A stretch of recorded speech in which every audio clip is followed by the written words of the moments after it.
Moderate severe వాటిలో నేను ఇందాక చెప్పినట్టు వాళ్ళకి దుఃఖం రావటం, వాళ్ళకి తెలియదు కారణం ఎందుకో, గబుక్కుని దుఃఖం వచ్చేస్తుంది.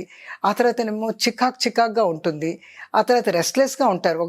మీరు మామూలుగా డిప్రెషన్ వచ్చిన వాళ్ళు మూల కూర్చుంటారని అంటారు, కానీ కొంతమంది అలా కాదు, వాళ్ళు అజిటేటెడ్గా ఉంటారు. అటు ఇటు పచారులు చేయటం, తలలో బోల్డంత ఆలోచనలు వస్తూ ఉంటాయి.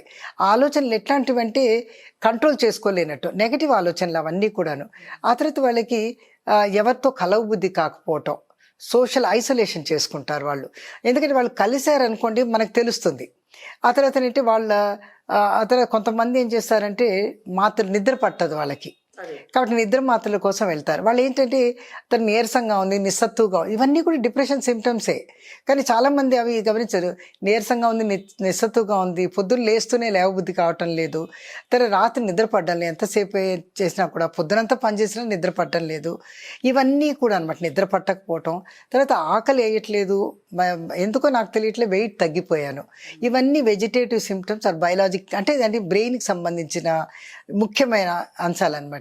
సో ఇవన్నీ కూడా కొంతమంది పెళ్లి చేసుకొని ఉంటారు, వాళ్ళు లవ్ మ్యారేజ్ చేసుకొని చక్కగా ఉంటారు, కానీ సెక్స్ మీద ఇంట్రెస్ట్ లేకపోవటం, ఆ భర్తతో భార్యతో కలిసి ఉండలేకపోవటం, ఇలాంటివి కూడా జరుగుతుంటాయి. వాళ్ళు ఏంటంటే సెక్షువల్ ప్రాబ్లం ఏమో అని సెక్సాలజిస్ట్ దగ్గరికి వాళ్ళ దగ్గరికి వెళ్తారు, కానీ మనం గమనించినట్టయితే ఇట్ ఈస్ బేసికలీ మూడ్ లేకపోవటం, మైండ్ నుంచి మొదలయ్యేది. సో ఈ ఆకలి అతను చాలామంది ఏం చేస్తారంటే ఆకలిగా గ్యాస్ట్రోఎంట్రాలజిస్ట్ దగ్గరికి వెళ్ళిపోతుంటారు, వాళ్ళు గమనించి మా దగ్గరికి పంపిస్తుంటారు. ఆ తర్వాత ఏకాగ్రత లేకపోవటం, తర్వాత ఉద్యోగం సరిగ్గా చేయలేకపోవటం, తర్వాత లీవ్ పెట్టిద్దామా, రిజైన్ చేద్దాం, సడన్గా బాగా చక్కగా మంచి ఉద్యోగంలో ఉన్న వ్యక్తి సడన్గా ఉద్యోగం మానేసేద్దాం అనిపించటం.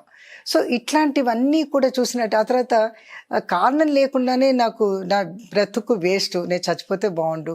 ఆ తర్వాత కొంతమంది ఏం చేస్తారంటే ప్లాన్లు చేసేస్తూ ఉంటారు, నా వస్తువులు ఎవరికి ఇచ్చేద్దామని. సివియర్గా ఉన్నప్పుడు వాళ్ళకేంటంటే ఎంత చేసినా కూడాను చచ్చిపోదామన్న ఆలోచన తప్పితే ఇంకేం ఉండదు.